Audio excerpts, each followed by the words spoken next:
Too Many Pinkie Pies is among the funniest episodes of My Little Pony Friendship is Magic, and is one of the tightest in terms of pacing and presentation, which makes it top tier for me. As much as I enjoyed the premiere, this episode is the more brilliant kickoff of Season 3. So what makes it so tight? The concept is nothing new to cartoons. Pinkie Pie clones herself a bunch of times, quickly realizes why this was a bad idea, and then it's up to her friends to figure out which one is the real Pinkie Pie and destroy the fakes. It's been done many times, including on Foster's Home for Imaginary Friends, which was another Lauren Faust show, though I realize she's no longer involved in My Little Pony. This episode succeeds because Pinkie Pie is the perfect character to have this happen to. It's hardly surprising that she'd come up with the plan to clone herself, and it's hard to doubt that she could do it. The idea even works as a character exploration because Pinkie initiates this whole plan out of her inability to make choices. The result is exactly what the viewer expects from having too many Pinkie Pies, and rather than dwell on the chaos of the situation, the fun comes more from Pinkie's one-of-a-kind reaction, which is to doubt that she even is the real Pinkie Pie, and the reaction of her friends. Overarching statements out of the way, though, I feel the need to run through this episode chronologically and point out all the totally neat stuff in it. It opens up with Twilight training in magic. Whether or not this is involved in her new studies is unknown, but it certainly sounds like an advanced spell. Twilight is trying to turn an apple into an orange, but as we soon learn, her ability is really turning things into oranges.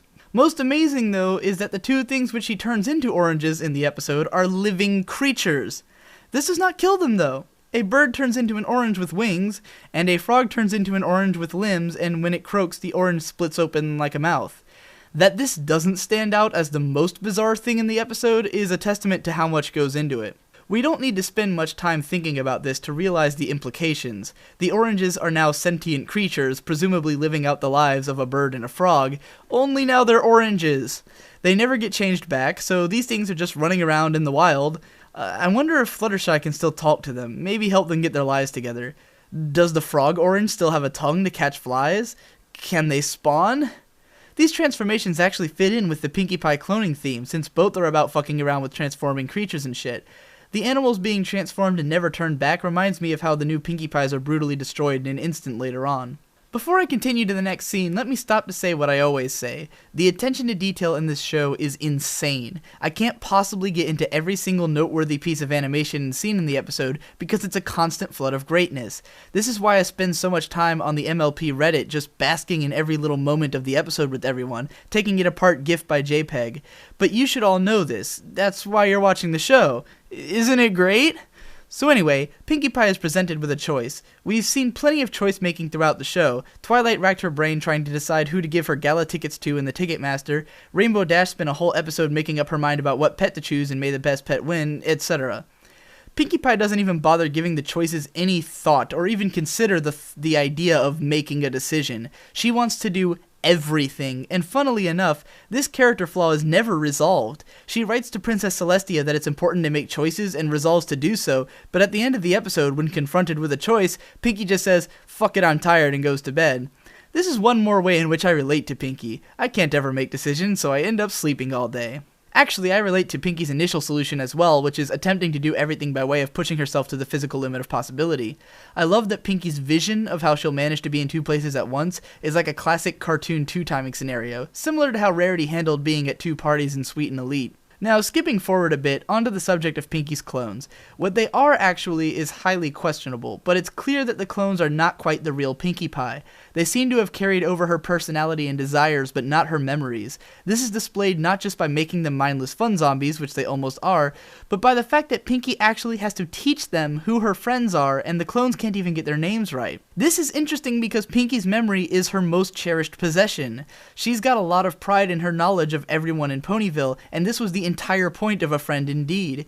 In fact, the backbone of Pinkie's plan is that she can have her clones be in multiple places at once, and then regale her with an account of what happened to them, allowing her to experience the fun moments vicariously. The primary difference between Pinkie and her clones is this different approach to memories and fun. Pinkie seems to view fun with her friends and the memories of said fun as the building blocks of who she is, whereas the clones just care about instant gratification and having fun in the moment. This is how Pinkie wins the watching paint dry gambit. She's thinking about the future with her friends and all the fun times that are to come, while the clones are just concerned with having fun at all times. Random aside, At one point, Rainbow Dash remarks that she's actually pretty tired after work and just wants to relax. It's like she's speaking straight into my heart. Pinkie's first clone is the only one who gets to talk at some length, and I think it was a brilliant idea to start with just one clone and explore it enough about its personality before unleashing the whole army and causing havoc. This clone displays enough sentience and similarity to Pinkie's own desires to show that she has many similarities to the real Pinkie and isn't totally mindless. I think it's hilarious, though, that Pinkie almost immediately seems sagely calm compared to her newborn clone. One of the first things she says to the clone is, "Oh, calm yourself." When the clone is faced with her inability to make decisions, she has a breakdown. Here's another way that this episode is better than it could have been.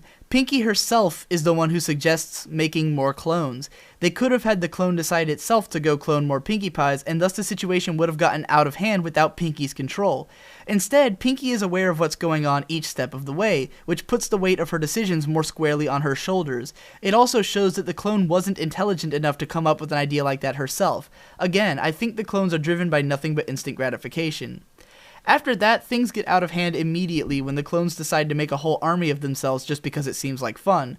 Note again that Pinkie is aware of this, and she almost panics, but when faced with an army of herself, she can't help but love them all and decides that this can still work out. In fact, she quickly turns it into a plan to launch an unprecedented fun operation on Ponyville. Amusingly, if these Pinkie clones had actually carried the memories and concerns of the real Pinkie Pie, then there's no reason this plan wouldn't have succeeded.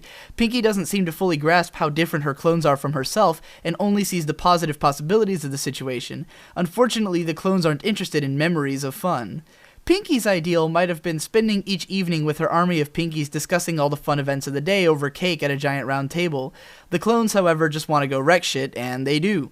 Pinkie is the first to realize that the situation is out of hand, but she has no idea what to do. She panics and becomes depressed, and this is how we are meant to know that she's not like the other Pinkies. The idea is that she cares about her friends and feels regret for her decisions, whereas the other Pinkies don't know or care. But the real reason that Pinkie feels the way she does is because of the way she thinks, which is what I just described. Pinkie is not aware of this herself. She seems to see herself in the same way that her friends do, which is as a machine that knows nothing but fun. The only thing that she knows for sure is how badly she wants to be with her friends, and she bases her gambit around this fact. Presumably, if she lost the test, she would have found herself unworthy of being the real Pinkie Pie. She is afraid of her potential to fail, but suggests the test anyway.